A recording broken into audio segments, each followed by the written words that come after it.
వరలక్ష్మి వ్రతంకి లక్ష్మీ అమ్మవారిని ఇంటికి తీసుకురావాలి అనుకుంటున్నారా? ఈ శ్రావణ మాసంలో మీ ఇంటికి పూజా రూమ్కి ట్రెడిషనల్ లుక్ రావాలి అనుకుంటే తప్పకుండా మీరు ఈ స్టోర్ని అయితే విజిట్ చేయండి.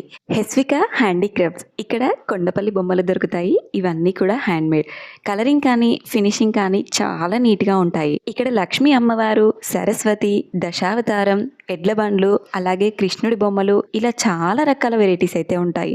ఈ వరలక్ష్మి వ్రతంకి రిటర్న్ గిఫ్ట్స్ ఇవ్వాలి అన్నా, వరలక్ష్మి వ్రతం పూజా డెకర్లో యూజ్ చేసే ఐటమ్స్ యూనిక్గా ఉండాలి అన్నా ఈ స్టోర్లో అయితే అన్నీ దొరుకుతాయి. ఇక్కడ 1000+ వెరైటీ కొండపల్లి బొమ్మలు అయితే ఉంటాయి. మనం ఎవరికైనా గిఫ్టింగ్ పర్పస్లో ఇవ్వాలి అన్నా ఇదైతే బెస్ట్ అండ్ పర్ఫెక్ట్ చాయిస్ అని చెప్పొచ్చు. వీళ్ళకి హైదరాబాద్లో 2 స్టోర్స్ అయితే ఉన్నాయి. ఒకటి ఈసీఎల్లో, ఇంకొకటి అల్వాల్లో ఉంటుంది. వీళ్ళ దగ్గర 2000 రూపీస్ కనుక బిల్ చేసాము అనుకోండి, డైరెక్ట్గా 10% డిస్కౌంట్ అయితే వస్తుంది. దీంతో పాటు వీళ్ళు ఆల్ ఓవర్ ఇండియా మొత్తం కూడా డెలివరీ చేస్తారు. ఒకవేళ మీరు స్టోర్ కి విజిట్ అవ్వకపోతే వీడియో కాల్ ఫెసిలిటీ కూడా ఉంది. ఈ వరలక్ష్మి వ్రతంకి, శ్రావణ మాసంకి మీకు యూనిక్ రిటర్న్ గిఫ్ట్స్ కావాలి అనుకుంటే తప్పకుండా ఈ స్టోర్ అయితే విజిట్ చేయండి. స్క్రీన్ పైన మొబైల్ నెంబర్, అడ్రస్ డీటెయిల్స్ ఇస్తాను. ఏదైనా డౌట్స్ ఉంటే కాల్ చేసి కనుక్కోండి. హైదరాబాద్ లో ఉన్న వాళ్ళకి బెస్ట్ కొండపల్లి బొమ్మలు కావాలి అంటే ఈ స్టోర్ అయితే తప్పకుండా విజిట్ చేయండి.